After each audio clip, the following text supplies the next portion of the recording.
Vila, kde sa tvorila história Michaloviec, sa nachádza na Pribinovej ulici, v úvodnej ulici Vilovej štvrti pod Hrádkom.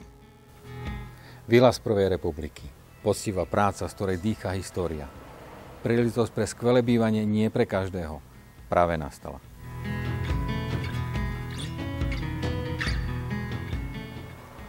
Volám sa Peter Badida a pomáham ľuďom nájsť ich vysnívané bývanie.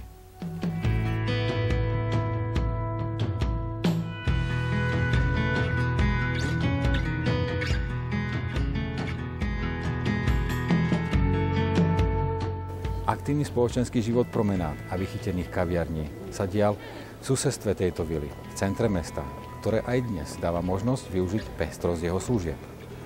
A výhliadky, tie pán domu nepochybne plánoval na neďaleký Viniansky hrad a dnes by sa iste kochal aj Zemplínskou šíravou.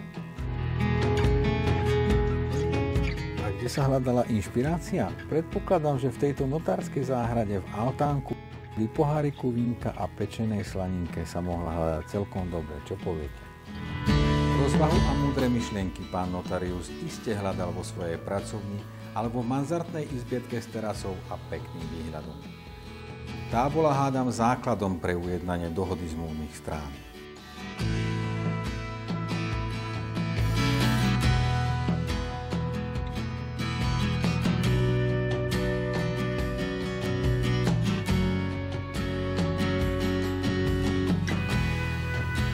V tomto hrade nepotrebujete riešiť už nič. Nasťahujete sa a bývate. Dobroty pre pána domu a jeho hosti sa varili práve tu, v tejto kuchyni. Predstavte si vôňu tých špecialit, ktoré sa práve tu hotovili. Naozaj môže. Zavolajte mi a ja prídem k vám sa o tomto neobyčajnom kúsku porozprávať. Táto vila, to je história a reprezentácia. Táto vila môže byť práve vami.